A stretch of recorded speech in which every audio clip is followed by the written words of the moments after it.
틈틈이 영상을 찍으려고 하는데 강의 하는 것도 있고 시간이 잘 안 나네요. 그래도 어떤 내용을 올리는 것이 도움이 될까 고민하면서 카메라를 켜고 있습니다. 오늘 제가 종이를 목을 좀 썼더니 지금 목이 좀 잠겨있는 느낌이 나네요. 제 상태나 이런 것보다는 내용에 주목해서 봐주시면 감사하겠습니다. 앞에서 글의 진술 방식 기본편을 설명해 드렸고요. 오늘은 유추에 대한 이야기를 해보겠습니다. 자, 유추는요, 어떤 것의 속성을 기준 삼아서 그와 비슷한 다른 대상에 대해서 추측해 볼 수 있는 것을 의미합니다. 다른 말로는 확장된 비교라고 하는데 왜 그런지 설명을 드려볼게요. 인생은 마라톤과 같다. 이 문장을 생각해 보세요. 인생이라는 것은 한마디로 정의하기가 어려운 측면이 있죠. 사람마다 그때그때 경험하는 것들이 다르기 때문에 단정적으로 말하기 어려운 부분이기도 하고요. 인생이라는 것이 포괄적 내용을 담고 있는 추상어잖아요. 그러니까 와닿을 수 있게 설명을 하기 위해서 조금 더 구체적인 쉬운 대상, 인생과 비슷한 속성이 있는 것을 찾아서 이야기하는 거예요.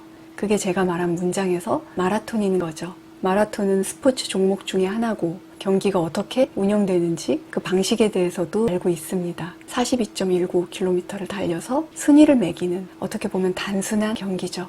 그런데 마라톤 경기 보시면 처음에 1등한 사람이 반드시 마지막까지 1등을 하나요? 그렇지 않죠. 장거리 레이스이기 때문에 페이스 조절을 하는 것이 매우 중요하겠죠. 선두 그룹을 유지하는 채로 가는 경우도 있고 중간 그룹 좀 있다가 어느 시점에 치고 나오는 경우도 볼 수 있고 아주 잘 달리다가 갑자기 쥐가 나서 주저앉는 선수들도 많이 볼 수 있고요. 등수도 중요하지만 무사히 완주하는 데에도 상당히 의미가 있는, 보통 마라톤이 대회 마지막 날 열리는 걸로 알고 있는데요. 결승선을 앞두고 메인 스테디움에 선수들이 하나둘 들어올 때 전 관중이 기립박수를 보내주는 장면, TV에서 본 기억이 나거든요. 그 긴 거리를 달려온 자신과의 싸움에서 이긴 선수들이 박수받아 마땅하다는 생각을 했습니다. 이 내용을 인생으로 옮겨가 볼까요? 우리의 인생은 긴 여정일 거예요. 그런데 초반에 앞서 나가지 않는다 해서 실망할 필요도 없고요.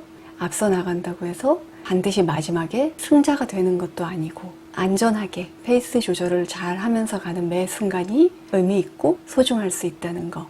그냥 막연하게 접근하는 것이 아니라 낯선 개념, 어려운 개념, 추상적인 개념을 설명하기 위해서 친숙한 대상, 쉬운 대상을 들어서 설명하는 것이 유추입니다. 비교가 유사성을 들어서 설명하는 것인데 유추 역시 유사성을 전제로 해야 되니까 마라톤과 인생의 속성이 비슷한 점이 있을 때 확장된 비교라는 말을 쓸 수 있는 것입니다.